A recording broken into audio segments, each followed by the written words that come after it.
நிறையா தண்ணி குடிச்சிருப்போம், ஆனால் தாகமே தீராது. அடிக்கடி தண்ணி குடிச்சிட்டு இருப்போம், யூரின் அதிகமாக போவோம்.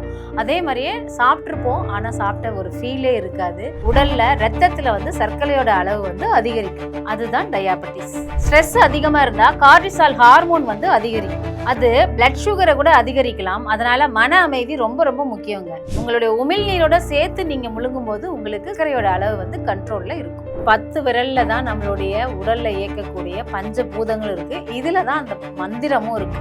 இதை நாம செஞ்சு நம்ம ஆரோக்கியமா இருக்கலாம்.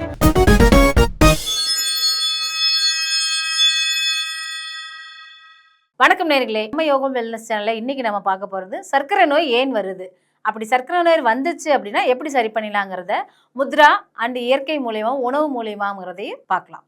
இப்போ சர்க்கரை நோய் வர்றதுக்கு முன்னாடி நிறைய நம்ம சிம்டம்ஸ் இருக்கும். என்னன்னு பார்த்தீங்கன்னா, நிறையா தண்ணி குடிச்சிருப்போம், ஆனால் தாகமே தீராது. அடிக்கடி தண்ணி குடிச்சிட்டு இருப்போம், யூரின் அதிகமாக போவோம். அதே மாதிரியே சாப்பிட்ருப்போம், ஆனால் சாப்பிட்ட ஒரு ஃபீலே இருக்காது.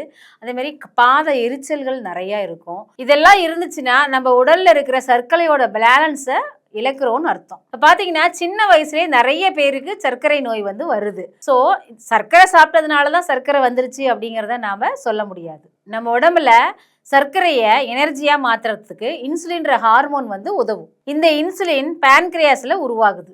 ஆனால் இன்சுலின் குறைஞ்சாலும் உடல் அதை சரியான முறையில் பயன்படுத்திக்கலனாலும் உடலில் ரத்தத்தில் வந்து சர்க்கரையோட அளவு வந்து அதிகரிக்கும். அதுதான் டயாபெட்டிஸ். இப்போ பார்த்தீங்கன்னா நம்ம லைஃப் ஸ்டைல் வந்து ரொம்ப ரொம்ப மாறி போயிடுச்சுங்க. பார்த்திங்கன்னா சரியான நேரத்தில் நம்ம சாப்பிட்றதே இல்லை, தூங்குறது இல்லை.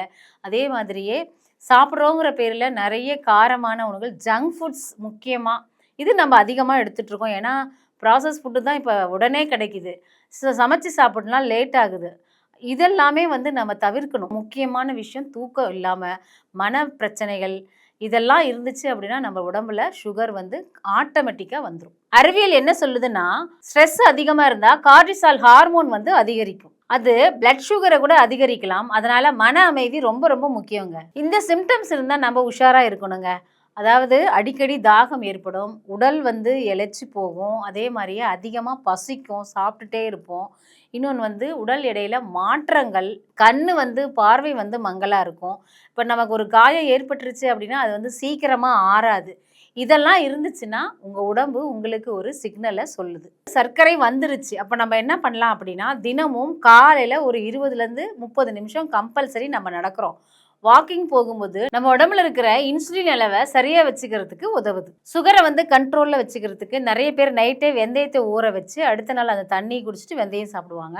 ஒரு சிலர் வந்து வெந்தயத்தை வறுத்து பொடி பண்ணி வச்சுக்குவாங்க. எப்படியோ ஒன்று வெந்தயம் எடுத்துக்கிட்டோம் அப்படின்னா சுகர் வந்து கண்ட்ரோலில் இருக்குன்னு எல்லாருக்கும் ஒரு கான்ஃபிடென்ட் இருக்குது. ஆனால் இதுவும் நல்ல ரெமெடி. அதே மாதிரியே சாப்பிட்ற உணவுகள் வந்து நம்ம நார்ச்சத்துள்ள உணவுகள் கம்பல்சரி எடுத்துக்கணும்.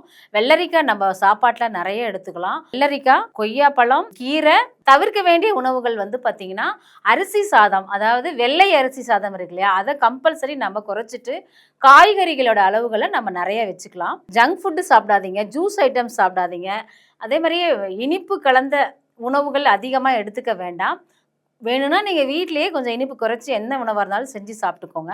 இன்னொன்று வந்து பார்த்திங்கன்னா நல்லா மென்று உங்களுடைய உமிழ்நீரோட சேர்த்து நீங்கள் முழுங்கும் போது உங்களுக்கு சர்க்கரையோட அளவு வந்து கண்ட்ரோலில் இருக்கும். அதே மாதிரியே மில்லட்ஸ் நீங்கள் அதிகமாக எடுத்துக்கோங்க. அடுத்து நாம் வந்து முத்ரா, நான் ஏற்கனவே சொன்ன மாதிரி நம்மளுடைய 10 விரலில் தான் நம்மளுடைய உடலில் இயக்கக்கூடிய பஞ்சபூதங்கள் இருக்குது. இதில் தான் அந்த மந்திரமும் இருக்குது. இதை நாம் செஞ்சு நம்ம ஆரோக்கியமாக இருக்கலாம். அதாவது பிராணமுத்ரா, நீர், நிலம், ஆகாயம், காற்று, நெருப்பு, இது எல்லாமே நம்ம கைக்குள்ளே இருக்குது இல்லையா. இப்போ நாம் வந்துட்டு பிராணமுத்ரா செய்யலாம். இந்த கட்டை விரல், சுண்டு விரல், மோதிர விரல், இதை வந்து நம்ம நல்லா இப்படி இணைச்சி கிட்டத்தட்ட பாருங்க நல்லா இப்படி வச்சுக்கோங்க.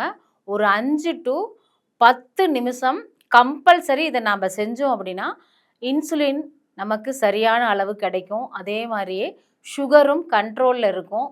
நமக்கு சுகர் வந்து நார்மலாக இருக்கிறதுக்கு இது ரொம்ப சப்போர்ட் பண்ணும். சுகர் வந்து நிச்சயமாக குறைஞ்சிரும்னு வச்சுக்கோங்களேன். இதை நம்ம தூங்க போகிறதுக்கு முன்னாடி இல்லை தூங்கி எந்திரிச்சதுக்கு அப்புறமே எப்போ உங்களுக்கு டைம் கிடைக்குதோ அப்போ இந்த பிராணமுத்ராவை கம்பல்சரி உங்களுடைய மனதை உடலையும் ஒருங்கிணைச்சி இதை நீங்கள் பண்ணணும். பண்ணும்போது நமக்கு நிச்சயமாக இன்சுலின் வந்து கண்ட்ரோலில் இருக்கும். இந்த பிராண முத்ரா பண்ணும்போது நம்மளுடைய உடல் சக்தி ரொம்பவே அதிகரிக்குங்க. தூக்கம் சரியா வரலைனாலும் சுகர் இம்பேலன்ஸ் வரலாம். லேட் நைட் தூங்குறதுனால நம்மளுடைய ஹார்மோன் பேலன்ஸை வந்து பாதிக்கும். நேர்களே, டயாபெட்டிஸ் வந்து ஒரே நாள்ல உங்களுக்கு வராது. உங்களுடைய உடம்பு வந்து உங்களுக்கு சிக்னல் குடுக்கும். அத நீங்க ஆரம்பத்திலேயே கவனிச்சு கண்ட்ரோல்ல வச்சுக்கோங்க. அதாவது இயற்கையோட இணைஞ்சு ஆரோக்கியமாக வாழுங்கள். ஆரோக்கியமான தகவல்கள்லாம் நெறைய வந்துகிட்டே இருக்கும். நம்மளுடைய யோகம் வெல்னஸ் சேனல மறக்காம இந்த சேனல ஃபாலோ பண்ணி வச்சுக்கோங்க. நன்றி.